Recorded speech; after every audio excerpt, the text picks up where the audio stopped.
Phobia. It's defined as an extreme or irrational fear or an aversion to something.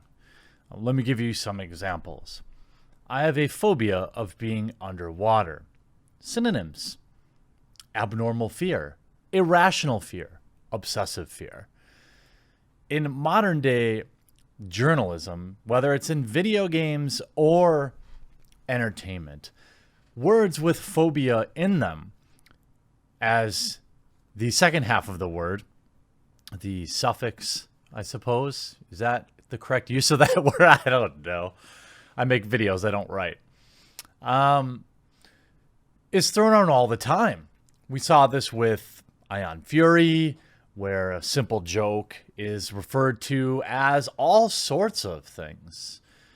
We saw this with Dave Chappelle's new stand-up, where Boomer Vice, I mean, man, I remember when Vice was like the cool kids news source. And now they've turned into one of the worst pearl-clutching, do-nothing outlets on the planet.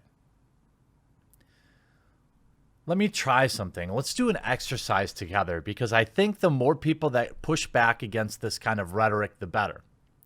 Let me try something. Let's see. I don't know any gay jokes.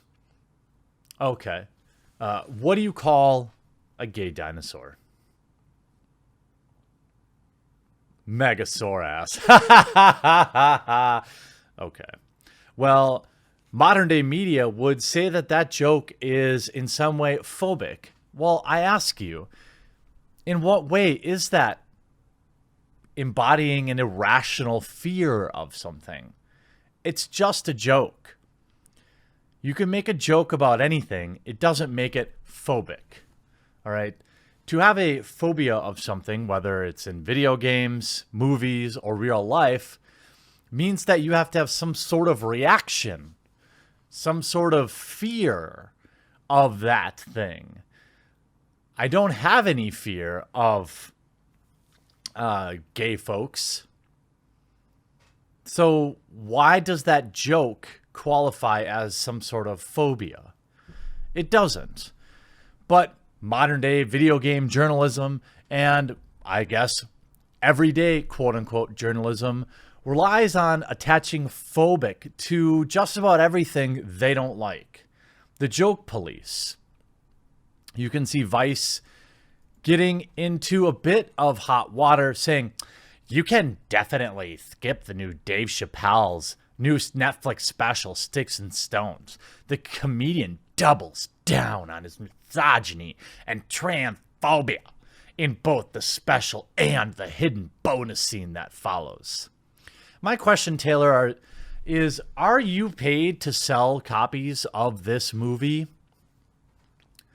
Are you paid by Netflix to get people to buy this? Because just like with Ion Fury, the more people whine about stuff, the more inclined other people are to see just how bad it might be. And what they're going to find out is it's not. It's not what you say it is. Just because you say something is, doesn't make it so. Most people like to think for themselves. This particular tweet, with 159 retweets, 762 likes, had 5.8 thousand comments. I'd call that getting ratioed. You can see. So this is a recommendation then. Dave Chappelle is a comedic genius. You can definitely skip reading this article by Vice. Vice should write an article about how lonely it is up there on that high horse. Better go give it a watch then. He makes jokes that go against our ideology, and we just can't take the joke as a joke. This is the thing. This is why I push back against many issues that a lot of people will say just aren't that big of a deal.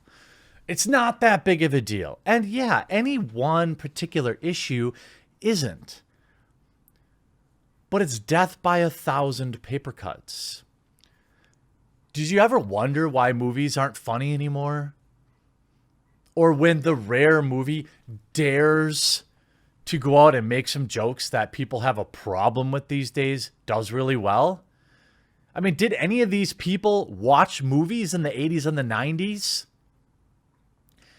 A pun on oil of Olay, like with Ion Fury, is about the equivalent of a dad joke. Nobody's really offended by that. Nobody. It's outrage clicks, outrage culture that drives the machine of pearl clutching. The comedian doubles down. Dave Chappelle made a return to Netflix on Monday with a new stand-up special, Sticks and Stones.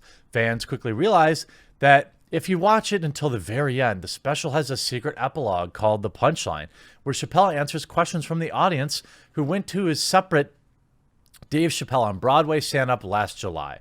The special takes the comic's anti-wokeness shtick. That's called being normal, Vice. Just saying.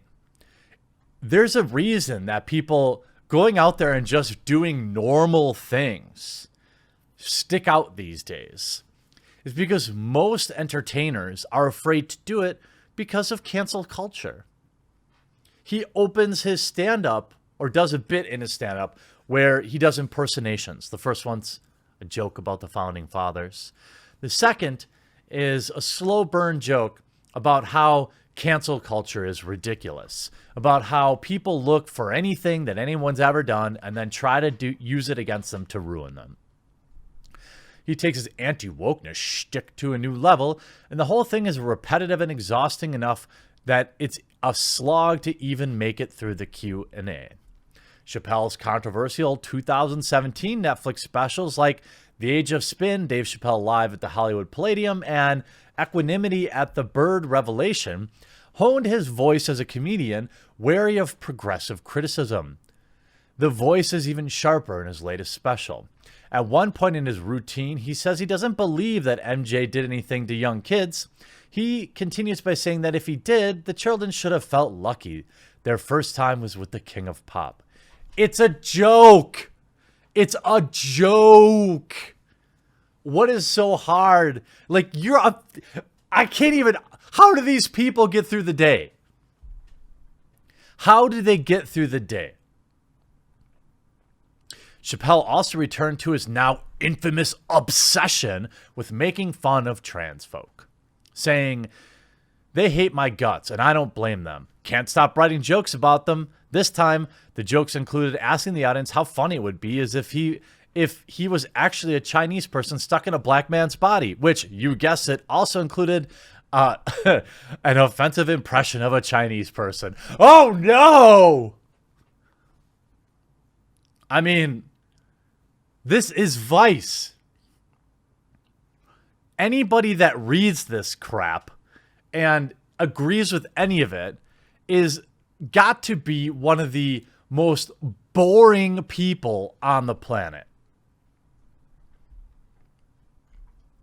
By the time the QA plays at the end of the special, Chappelle has already shown his unapologetic approach to courting controversy. No, he's not courting controversy.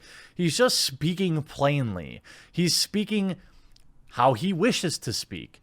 Just because you say he's courting controversy doesn't mean he is. And to be honest with you, Chappelle is a comedic genius.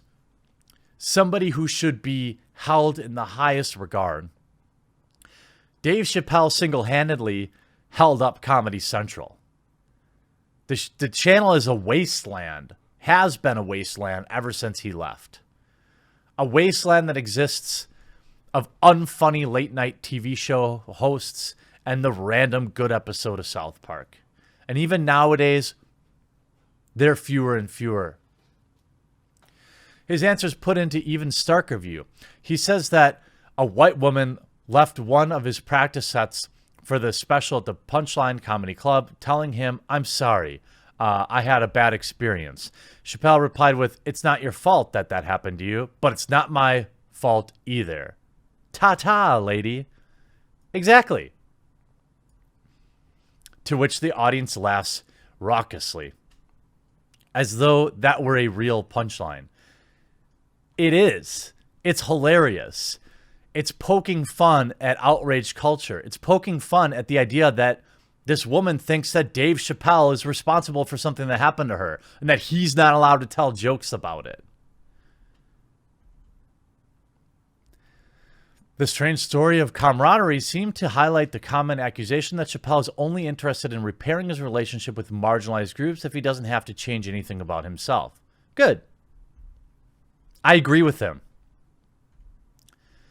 He's always been a daredevil comedian willing to take a controversial stance or downplay a serious controversy for laughs, including his early 2000s skits about R. Kelly court trials on The Chappelle Show, which were, by the way, hilarious. Everyone will always remember the bit about that pee was digital. Why do you think that people love this man so much? Modern day comedy is so sterile and boring and so afraid of offending people because of morons like the guy that wrote this article, in my opinion. Because of cancel culture. Because, heaven forbid, someone might be offended by something that happens in a video game. That's life. People get offended. So what? Sometimes people are wrong. Also, so what? These joke police, these moral busybodies at places like Vice and BuzzFeed, all these outlets are no longer respected. There's something to be pointed and laughed at. This is a news network. News. They used to do some good work, but now they write stuff like this. Policing jokes. Sorry you were offended, Taylor, but I'm pretty sure everyone who watched the special enjoyed it greatly, and your article is only going to get more people to rush back to their Netflix box or maybe sail the high seas, however they see fit.